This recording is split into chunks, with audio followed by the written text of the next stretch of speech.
2시간 전에 아니고 10시간 전에 마감한 트레이더가 생생하게 전하는 글로벌 마켓 리뷰 델타 원입니다. 이번 한 주 거의 모든 위험자산 시장이 강력한 장대의 양봉을 뽑아냈습니다.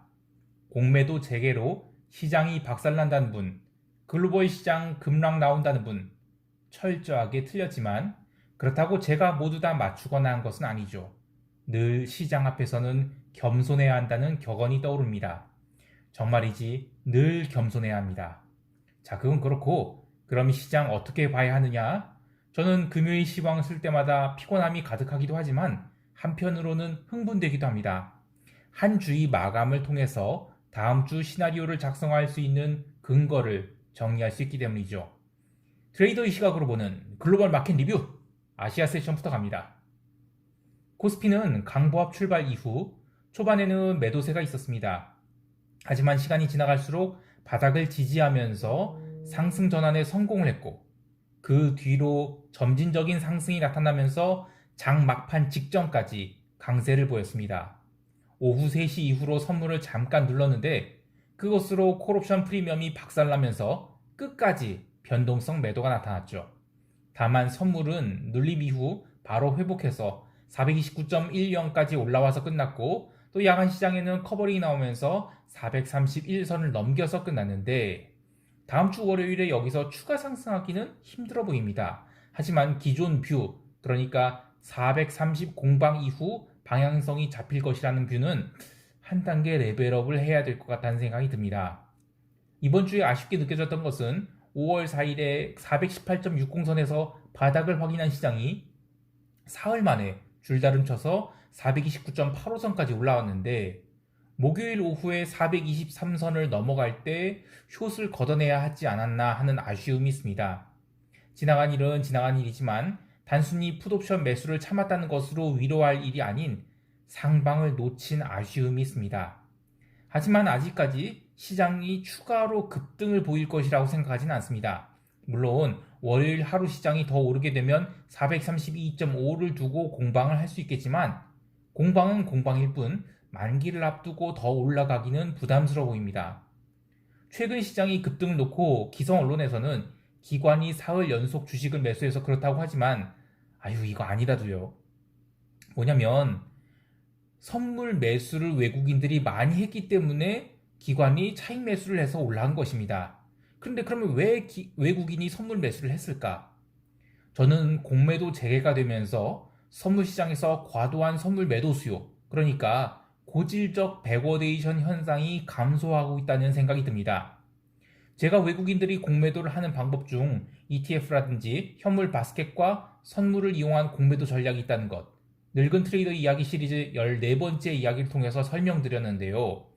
공매도를 할 수가 없으면 선물을 매도하고 나머지 주식을 매수하는 것, 이런 포지션으로 인해서 선물 시장에는 늘 선물 매도의 가수요가 있었습니다. 그로 인해서 현물 가격보다 선물 가격이 더 낮은 백오데이션 상태가 유지됐었죠. 이제 공매도가 가능하기 때문에 굳이 선물 매도 포지션을 유지할 필요가 없는 것입니다. 그래서 4일간의 시장 흐름을 보면 과거와 달리 베이시스가 눈에 띄게 개선돼서 어제는 장중에 베이시스가 콘텐고, 그러니까 현물보다 선물 가격이 더 높은 상황들이, 그런 시간들이 더 많았습니다. 이제 노멀 마켓으로 돌아가는 것이죠. 그렇다고 해서 현물 시장의 공매도가 줄었느냐? 아니에요. 시총 상위 50개 종목 돌려보시면 거의 매일 공매도가 꾸준하게 증가하고 있다는 것을 보실 수 있습니다. 그러니까 시장이 실제로 하락하기를 바라고 숏을 때린 게 아니라, 공매도를 친 게 아니라 기존의 선물 매도를 포지션을 치워버린 양만큼 공매도를 늘렸다, 이렇게 보시면 되겠습니다. 오늘도 외국인은 주식을 1950억치 매도를 했는데 선물 시장에서는 6,600억 넘게 매수를 했죠. 사흘 내내 외국인은 선물 매수했고 또 현물은 공매도를 쌓아나간 것입니다. 그 증거를 선물 미결제 약정에서도 보실 수 있는데요. 이번 주에 지수가 이렇게 올라왔지만 선물 미결제 약정은 주중 저점 수준으로 내려와 버렸죠. 단지 지수가 상승해서만이 아닌 굳이 선물 매도를 들고 있을 필요가 없어서 추세적 감소를 한 것이라 봐야 되겠습니다. 자, 이제 시장이 차후 방향성에 대한 이야기를 해보겠습니다. 우리 시장은 내재 변동성 16포인트대까지 내려왔고 지수의 방향성도 지난주와 지지난주 2주 연속 음봉을 맞았던 것을 이번 주에 제법 큰 양봉으로 감싸면서 사실상 3주 동안 제자리를, 아니 좀 더 심하게 이야기하면 올해 2월부터 5월까지 그냥 제자리였다고 할 수 있겠습니다. 하지만 종목별로 또 업종별로는 정말 심한 차이가 나고 있습니다. 그렇게 시장을 붙들어 놓은 채 섹터 로테이션을 주도한 것은 개인이 유동성 유입과 외국인이 방향성 드라이브인데요. 개인이 유동성이 유입돼서 외국인이 전기전자, 자동차 이렇게 퍼부어서 매도를 했는데도 시장이 하락을 하지 않은 것이고, 그렇게 개인에게 외국인이 포지션을 떠넘긴 채 철강과 은행 같은 경기 민감주에 강력한 매수 드라이브를 걸어서 업종별로 명암을 엇갈리게 했다고 말할 수 있겠죠. 자, 이렇게 되면 외국인들은 이런 질문을 할 거예요. 개인들한테. 야, 시클리컬 계속 달리고 있잖아. 너희들 갈아타지 않고 버틸 거야? 라고요. 언젠가 개인들이 못 견디다 못해서, 견디다 못해서죠. 경기 민감주로 갈아타게 되면 그게 시장이 마지막 신호가 아닐까 합니다. 저는 선물 매도 보초비용을 보내지 않았기 때문에 어제 처음으로 선물 매도 보초비용을, 보초비용이 아니지, 병사 둘 정도를 보낸 게 아니라 그래도 한 개 소대를 내보냈거든요. 단가가 나쁘지 않기 때문에 크게 물린 것은 아니지만 월요일에 6월물 풋옵션 420을 적정량 매도를 해서 일단은 선물 매도에 대한 해지는 좀 쌓을 것입니다. 다음 한 주 내내 주봉 양봉이 나오던 음봉이 나오던 일단 버텨볼 거고요. 시장에 대한 매도 의견을 갖게 되면 항상 보초병 먼저 보내고 물렸다 싶으면 바로 먼 외가격이 풋옵션을 적정량 매도를 해서 현금을 확보하시기를 권합니다. 물론 이번 물은 이제 프리미엄 다 빠져나갔죠. 그렇기 때문에 다음 물로 풋옵션을 매도하는 게 좋고요. 시장이 진짜 하락하게 되면 그때는 선물 매도 본대를 보내놓고 그리고 나중에 풋옵션을 매수한 겁니다. 아니, 풋옵션은 싸게 사야 되는데 미리 사놔야 되는 거 아니냐? 미리 선물을 사놓고 풋옵션을 사놓고 선물 매도를 나중에 해야 이익이 극대화되지 않겠느냐 하실 수 있는데요. 그것은 방향성을 포지션으로 하는 외국인들 입장이고요. 개인 투자자는 늘 리스크 관리를 해야 합니다. 선물 매도라는 것은 콜옵션 매도와 풋옵션 매수가 결합된 거죠. 행사가를 달리하면 칼라 스프레드가 되는 것이고 행사가가 같으면 합성 선물 매도입니다.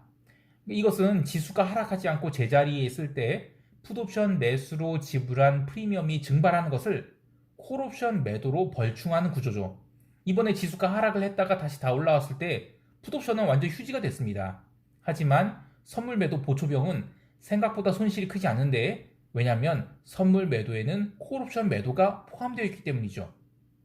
지수가 내려갈 때 콜옵션이 프리미엄이 감소한 것을 풋옵션 손실에 어느 정도 벌충을 한 것이기 때문입니다. 정리하면 우리가 방향성을 맞추는 것도 어렵지만 타이밍을 맞추는 것은 더욱 어렵습니다. 그래서 하락을 바라본다고 하면 타이밍을 맞출 필요가 없는 상대적으로 좀 적은 그런 선물 매도를 하라는 것입니다. 풋옵션 매수는 정말 정확한 타이밍에 들어가야 되기 때문에 시장의 방향성이 아래쪽으로 완전히 확인된 상황에서 풋옵션이 최대한 눌렸을 때 타이밍을 잡아서 들어가라는 의미입니다. 이번에 들어간 선물 매도는 6월물 풋 420 매도랑 함께 구성해서 저는 5월 내내 가져가 볼 계획이고요. 중대랑 대대를 내보내는 것은 아까 얘기한 대로 개인들이 시클리컬에 물리게 되는 시점, 그러니까 개인들이 매수를 쭉 깔아놓은 상태에서 외국인들이 시클리컬을 막 까대는 순간, 그때부터 들어갈 계획입니다.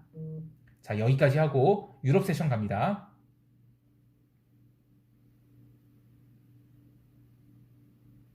유럽 증시는 오늘도 올랐습니다. 오늘 메인 이벤트는 미국 논팜 페이롤이죠. 논팜, 그러니까 농사 짓는 양반들 빼고 나머지 업종이 근로자들이 몇 명 늘었느냐 이겁니다. 컨센서스가 98만 명 증가라고 하는데, 사실 이 컨센서스의 밴드가 커서 서베이 나온 것을 보면 60만도 있고 150만도 있고 했었어요. 헌데 정작 뚜껑 열고 보니까 헐 26만 6천이 뭡니까? 사장님 나빠요. 실업률도 5%대로 줄어들 줄 알았는데 6.1%가 뭡니까 정말. 그런데 더 웃긴 것은, 그러면 시장 폭망하고 그랬느냐? 전혀 아니죠. 어떤 면에서는 이거는 완전 자본주의 탐욕 그 자체를 보여주는 듯 했는데, 이 무슨 지표가 어떻게 나오든 나는 무쏘이 뿔처럼 나가리다. 뭐 이런 느낌이죠. 국채는 급등했다가 다시 다 내려와 버렸고 증시는 다우가 눌리고 나스닥이 튀어올랐고 유로는 급등한 등 이건 뭐야 완전 리스크온이잖아 라는 반응이었습니다. 물론 그 뒤로 어떻게 움직였는지는 이따가 미국 세션 이야기할 때 좀 더 구체적으로 이야기하겠습니다만 어제 시장은 한마디로 나 이번 주에 상승할 거야. 논팜이 어떻게 나오든 말든 이거였습니다. 유럽 증시는 초반부터 상승 모멘텀이 있었고 중간에 논팜 이슈가 나오면서 잠깐 눌리기도 했으나 마이너스권으로 가진 않았어요. 또 애당초 논팜은 이제 미국 이슈죠. 그래서 유럽은 장중에 조정만 있었을 뿐 자기 갈 길을 끝까지 갔습니다. 허나 약간 오버해서 끝난 게 아닌가 싶은데요. 증시 말고도 유럽 개장 초부터 유로화 강세에 대한 베팅이 있었죠. 그러니까 오늘 무슨 결과가 나오든 리스크 온을 끝까지 유지하겠다는 베팅이 있었다는 것입니다. 실제로 지표 발표 이후에 유로화는 바로 폭등을 시작했고 미국 본장 시작 전 조정이 나왔지만 끝까지 상승 흐름을 이어나가서 장대 양봉을 만들었습니다. 그 외에도 비달러 바스켓들이 고르게 올랐는데 저는 모든 것들 두고 위안화가 신고가를 기록한 것이 가장 의미 있다고 봅니다. 이건 뭔가 IMF 전초전 냄새가 나는데요. IMF 전에도 원화가 엄청 강세여서 엔화 대출 땡기고 뭐 그랬던 시절이 있었는데 이러다가 이거 나중에 싸그리 털어먹히게 되죠. 물론 당장 시장이 망가진다 그런 것은 전혀 아니고요. 그 외에 구리는 3% 상승해서 톤당 1,450불대로 마감을 했는데 어제 톤당 10,000불 넘기기 위해서 파생상품 시장에서 어마어마한 해지와 공방이 나온 뒤에 10,000불 넘겨서 끝났단 말이에요. 그러면 그 다음날은 최소한 매물 공백이 사라진 것이라서 절대로 구리 쇼치지 말라고 얘기했었죠. 가뿐하게 3% 넘겼습니다. 다음 주부터는 구리가 변동성이 더 커지면서 하루에 3% 오르고 3% 빠지고 하는 식으로 아주 난리부르스를 칠 거라고 봐요. 쫓아가서 매수하신 말되 과하게 밀리면 담아서 단타하는 식으로 대응하셔도 될 것 같습니다. 톤당 1만 불 깨지기 전에는 계속 매수 방향으로 단타를 하시면 변동성을 즐기실 수 있을 것 같습니다. 다만 골드는 논팜 때 급등했다가 상승폭을 줄였는데요. 골드는 과거와 같은 모멘텀이 점점 상실된 느낌입니다. 그 자리를 뭔가 다른 자산들이 대체한다는 느낌이죠. 그래서 이번 인플레 파동은 골드가 아닌 농산물과 구리 두 가지로 보고 싶습니다. 구리 말고도 인더스트리얼 메탈 섹터 전체가 강세인지라서 저는 곧 이게 시클리컬이 강세를 설명하는 배경 같습니다. 요게 멈추면 자산시장이 상승돼도 멈출 것 같습니다. 자, 여기까지 하고 미국 세션 갑니다.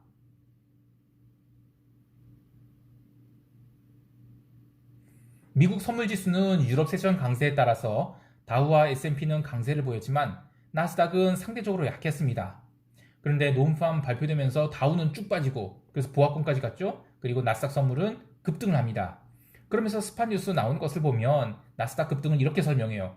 논팜 실망으로 금리 인상 기대가 줄어들고 그러면 성장주에 대한 밸류에이션이 회복될 것이라서 본 투자자들이 나스닥을 견인했다. 뭐라고요. 딱 그 순간은 그렇게 해석되는 게 맞았어요. 그러나 이 트레이더는 재빨리 맥을 짚어야 돼요. 저는 오늘 시장을 무조건 리스크 온이다 봤습니다. 그러니까 논팜이 어떻게 나오든 간에 분위기는 리스크 온이었기 때문에 논팜 나오고 모든 지표를 따라하는 게 아니라 전체 그림을 봐야 됩니다. 네, 리스크 온이라고 보면 미 국채가 연속해서 상승한 것은 좀 아니었죠.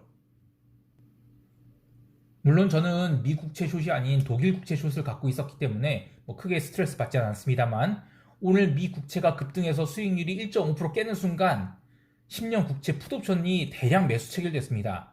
그러니까 이것들은 더 큰 그림, 그러니까 결국에는 금리 인상 수순 밟기 위한 마지막 눌림이 아니겠느냐라는 것으로 베팅한 거예요.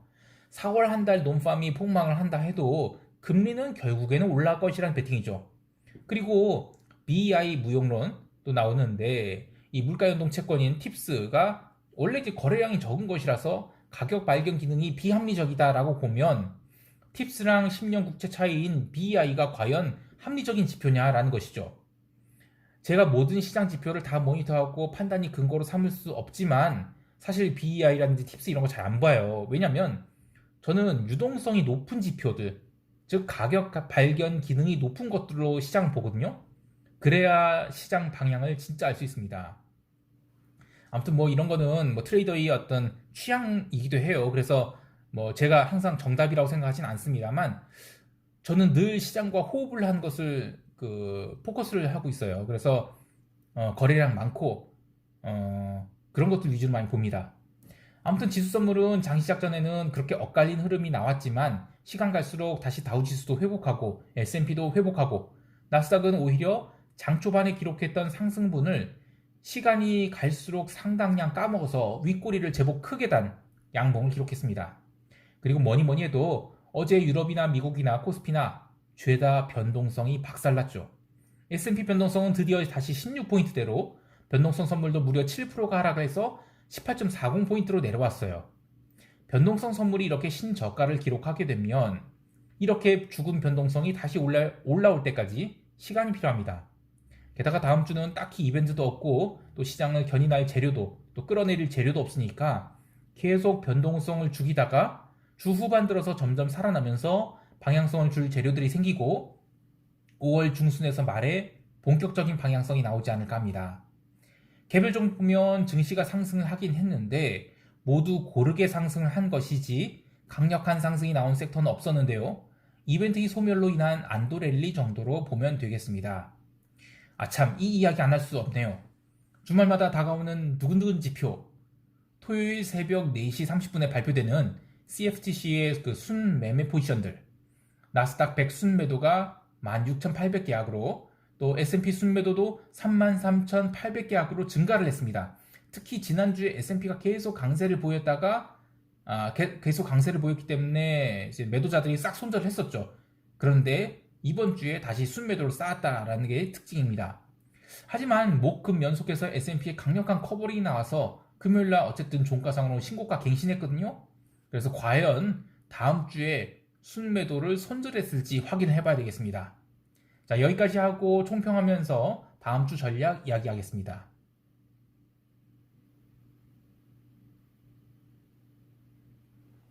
시장은 리스크 온이었습니다. 뭔가 이벤트를 기대했다면 좀 허무하게 지나간 한 주였는데요. 우리 시장이 공매도 이슈도 첫날만 우려였을 뿐 지수는 다 당겨놨죠. 서두에 언급한 대로 선물 매도 포지션을 공매도 포지션으로 이전하면서 선물 매도가 매수로 청산돼서 시장이 올라갔다라고 보고요. 또 해외 증시도 유럽이 강세로 끝나고 또 미국도 강세로 끝난 등 이벤트에 대한 우려가 다 사그러든 그런 한 주였습니다. 하지만 이런 의문들이 생길 건데요. 우리가 커머디티 시장에서 확인할 수 있는 인플레이션 현상들이 자산 시장에서도 이미 일어나고 있는 것 아닐까라고요. 물론 코로나 이전의 가격을 생각하면 자산 시장은 한참 전에 돌파한 것이니까 여기서 얼마나 더 오르겠어 할 수 있습니다만 저는 주봉이 윗골이 달린 음봉이 나오기 전에는 본격적인 하락은 없다고 보고 싶어요. 따라서 다음 주 초반도 일단은 무조건 강세로 보고 있습니다. 중반 이후로 힘이 빠지면서 주봉 음봉이 나오려고 한다? 그러면 그때 나온 뉴스들을 점검하고 대응할 계획입니다. 코스피 시장은 다음 주가 만기주죠. 그래서 기본적으로는 변동성 매도를 보고 있습니다만 지난주 아시아 증시가 생각보다 못 가고 많이 눌린 것을 감안한다면 아시아 증시와 연동해서 커버링이 추가로 나올 수 있는 점은 열어두고자 합니다. 참, 개인들이 지난번에 콜옵션이랑 풋옵션을 대량 매수해서 스트림 매수를 했던 것은 풋옵션은 거의 본전 플러스 알파에서 잘 털고 나왔죠. 이제 콜옵션 매수만 한 70억치 들고 있는데 이게 아직은 매수 평균 단가에 한 2, 3포인트가량 모자라요. 그래서 430선 이상으로 넘어가면 개인 콜 매도가 꽤 많이 나올 것 같아요. 이것은 변동성 매도를 하는 입장에서 보면 저것도 먹여주고 싶지 않겠죠. 그래서 430선 이상에서는 시장이 바로 날아가지 않고 계속 찌글찌글 따주기 흐름을 보이지 않을까 싶어요. 만약 급등이 나온다 하더라도 432.5 이상에서는 개인들이 콜매수분이 본전 혹은 약간 이익이 나올 수 있습니다. 그래서 지난번처럼 콜매도가 나올 가능성이 있기 때문에 그러면 그만큼 또 변동성 매도 압력이 나타나겠죠. 따라서 다음 주 월요일은 기본은 변동성 매도 그리고 430선 공방으로 볼 계획입니다.